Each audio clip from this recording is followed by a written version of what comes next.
Não, Jesus, ele não nasceu do Divino Espírito Santo, entendeu?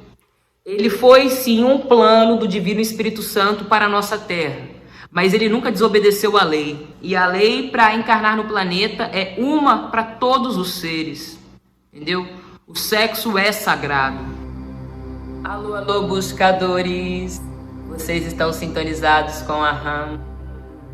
Eu sou seu radialista Aroni, a postos para darmos continuidade aos nossos estudos.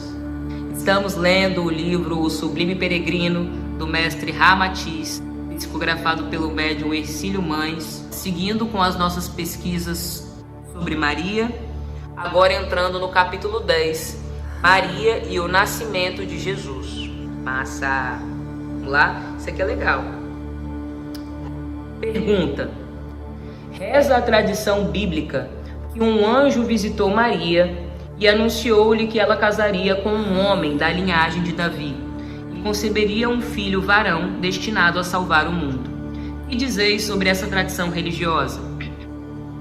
Ramatiz: Maria contava 15 anos de idade quando seus pais, Joaquim e Ana, faleceram, com alguns meses de diferença entre os óbitos. Foi então acolhida por Simão e Eleazar, parentes de seu pai, que a encaminharam para o grupo das Virgens de Sião, no Templo de Jerusalém. Ali, permaneceu cerca de 2 anos, onde se dedicava a trabalhos tais como a confecção de túnicas de seda para as moças, mantos para os sacerdotes, ornamentos, enxovais e pequenos tapetes de veludo e de lã para cerimônias religiosas. Além disso, tocava cítara e cantava os salmos de Davi em coro com as demais jovens. Era uma jovem de raríssima beleza e avançada sensibilidade psíquica na época. Espírito dócil, toda ternura e benevolência, fortaleceu a sua juventude no ambiente monástico do templo, sem rebeldia ou problemas emotivos, do qual ainda mais aprimorou o seu alto dom mediúnico. Desde menina tinha visões espirituais, reconhecendo velhos parentes desencarnados e depois os seus próprios pais, que lhe apareciam de modo surpreendente. Em sonhos, eles diziam-lhe que ela ainda seria rainha do mundo, como a mediadora consagrada para um elevado anjo em missão junto aos homens. Em sua consciência física, Maria desconhecia que também era entidade de condição angélica, e quando identificava pela sua vidência uma belíssima criatura, ela supunha tratar-se do anjo de guarda, porque ele se assemelhava fisionomicamente às velhas oleografias dos anjos da tradição hebraica.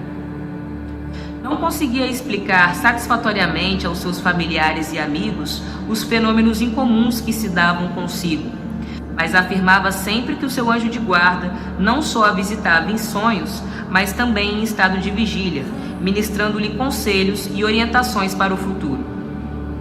Quando José, viúvo, embora mais velho e pai de 5 filhos, a pediu para esposa, ela aceitou imediatamente, sem mesmo refletir, explicando que há muito tempo o seu anjo tutelar lhe havia aconselhado tal esponsalício com um homem bem mais idoso e viúvo. É óbvio que se tratava de visões reais, conforme a fenomenologia espírita hoje as explica satisfatoriamente mediante as faculdades mediúnicas. Embora Maria ignorasse a que estranhos caminhos o destino a levaria, as entidades que a assistiam aconselhavam-na a aceitar o viúvo José como esposo e companheiro, pois havia sido escolhido no espaço para a elevada missão de pai do Messias na terra. A tarefa desses espíritos não era isenta de decepções e obstáculos, porquanto enfrentavam a mais acirrada e furiosa investida das sombras, na tentativa de impedir o advento de Jesus na face do orbe terráqueo. José e Maria, além de suas próprias virtudes espirituais defensivas, gozavam do prestígio e apoio de algumas falanges de menor graduação espiritual, porém vigorosas e decididas, que também se propuseram a cooperar na proteção do Salvador dos homens. E então saneavam as imediações de Belém, desintegrando fluidos mórbidos e eliminando cargas magnéticas maléficas, a fim de proteger o nascimento de Jesus sob circunstâncias satisfatórias.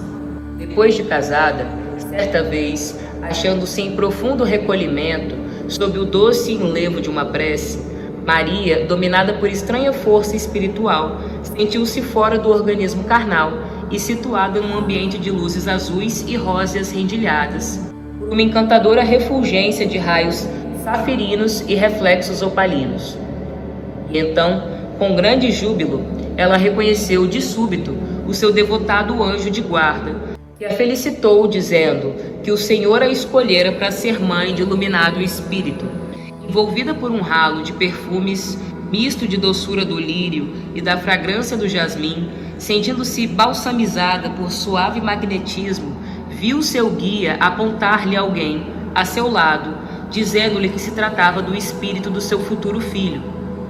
Maria vibrou de júbilo e quis postar-se de joelhos, quando percebeu a sublime entidade recortada num halo de luz esmeraldina, claríssima, cuja aura se franjava de tons róseos e safirinos respingados de prata, a sorrir-lhe docemente.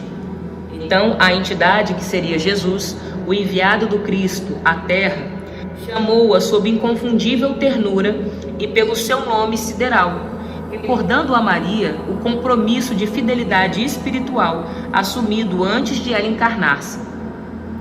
No recesso de sua alma, ela evocou o passado, sentindo-se ligada ao magnífico espírito ali presente, e clareou-se-lhe a mente ante a promessa que também fizera de recebê-lo no seu seio como filho carnal.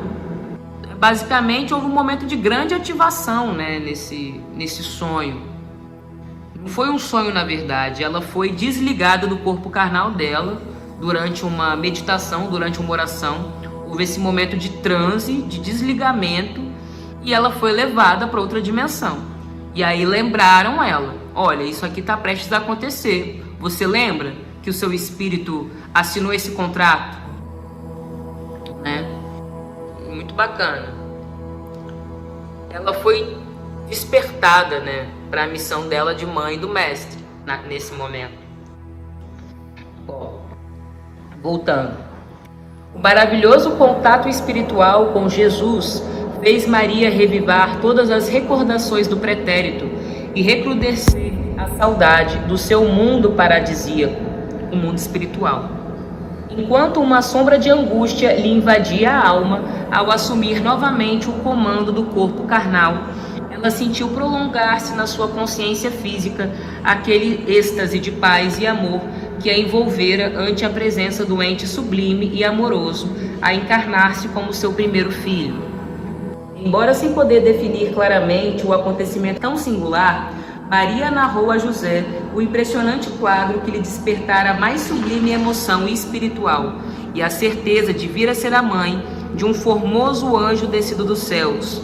José, homem de senso prático e prudente, avesso a sonhos e a fantasias improváveis em sua vida tão pobre, fitou a jovem esposa e apenas sorriu, certo de que todas as mães só esperam príncipes como filhos e não homens comuns.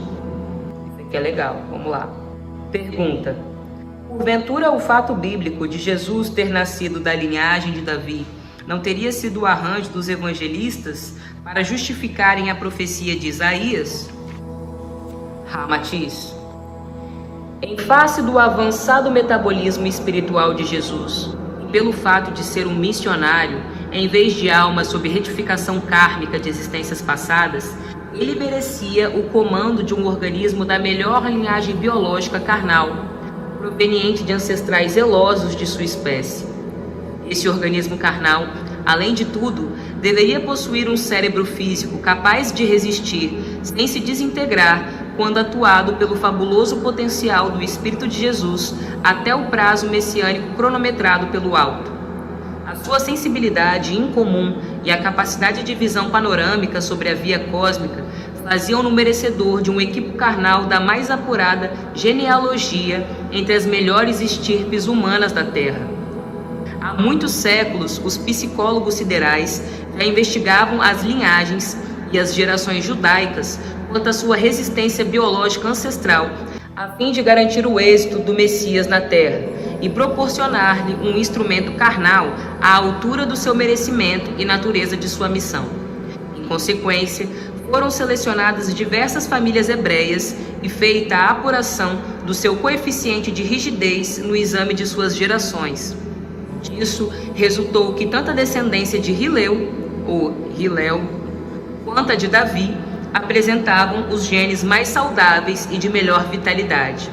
Em seguida, os mestres siderais optaram pela estirpe hereditária de Davi como fundamento ancestral do organismo de Jesus, embora ele tenha sido um famigerado devastador de povos e desencarnado seriamente comprometido em espírito. O certo é que os seus descendentes, por orgulho de raça ou por inspiração superior, há muitos séculos vinham preservando a sua linhagem carnal, mantendo-a sadia e com um equipo nervoso de alta sensibilidade, adequado para as atividades do Messias na Terra.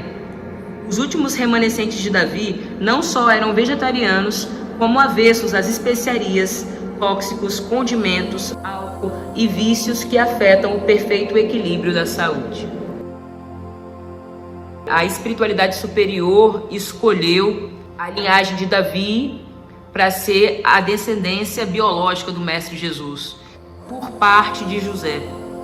Então, o próprio fato de Jesus ser descendente de Davi quebra esse estigma, esse dogma que foi criado pela Igreja Católica de que Maria era virgem e que foi tocada pelo Espírito Santo, né?